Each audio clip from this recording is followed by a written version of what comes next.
Assalamualaikum warahmatullahi wabarakatuh. Perkenalkan, nama saya Dimas Ibnu Mukti dengan NIM 12022203325 dari kelas SI 4601. Di video ini, saya akan menjelaskan materi dari mata kuliah Manajemen Jaringan Komputer, yaitu VLAN.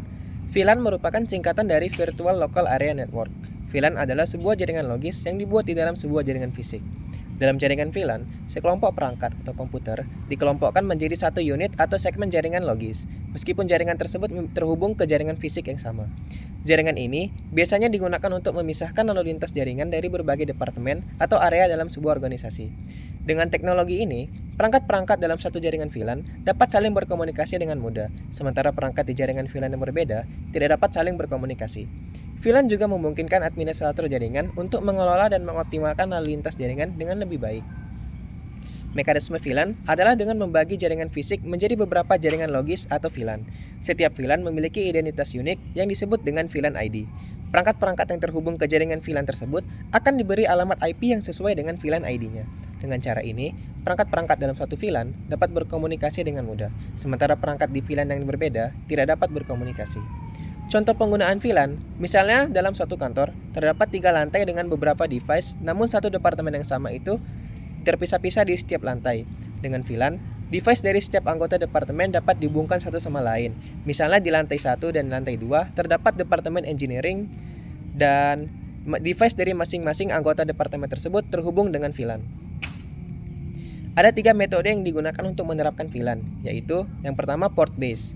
VLAN dibagi berdasarkan port, metode konfigurasi yang paling banyak digunakan. Yang kedua, MAC based. VLAN dibagi berdasarkan MAC address. Setiap alamat harus dimasukkan ke dalam switch dan dikonfigurasi secara individual. Yang ketiga, protokol base. VLAN dibagi berdasarkan protokol layer ketiga atau IP.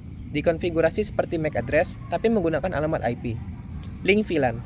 VLAN dibangun menggunakan berbagai perangkat seperti switch, router, PC, dan sebagainya. Tentunya diperlukan hubungan atau link di antara perangkat-perangkat tersebut. Link seringkali disebut sebagai interface. Ada 2 jenis link yang sering digunakan, yaitu yang pertama access link, yaitu tipe link yang umum dan dimiliki oleh hampir semua jenis switch VLAN. Access link lazimnya digunakan untuk menghubungkan komputer dan switch. Access link tidak lain merupakan port switch yang sudah terkonfigurasi. Selama proses transfer data, switch akan membuang informasi tentang VLAN. Anggota suatu VLAN tidak bisa berkomunikasi dengan VLAN yang lain kecuali dihubungkan dengan router. Access link hanya mendukung teknologi Ethernet biasa dengan kecepatan 10 Mbps dan fast Ethernet dengan kecepatan 100 Mbps. Yang kedua, trunk link. Trunk link adalah link VLAN yang digunakan untuk menghubungkan switch dengan switch yang lain, switch dengan router atau switch dengan server. Jadi, port telah dikonfigurasi untuk dilalui berbagai VLAN.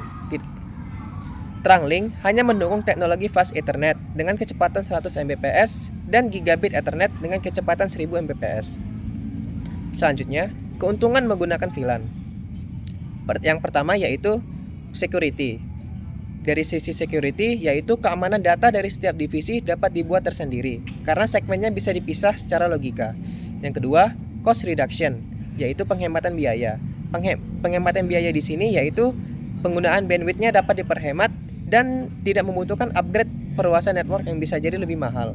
Yang ketiga, ada higher performance atau performa yang lebih bagus. Karena pembagian jaringan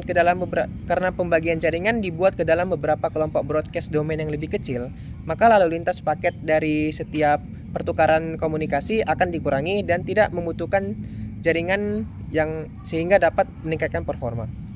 Yang keempat, improve IT staff efficiency atau meningkatkan efisiensi dari petugas IT. VLAN memudahkan manajemen jaringan karena pengguna yang membutuhkan sumber daya network berbagi dalam segmen yang sama.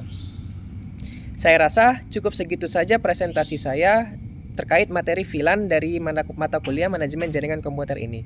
Lebih dan kurangnya saya mohon maaf. Wassalamualaikum warahmatullahi wabarakatuh.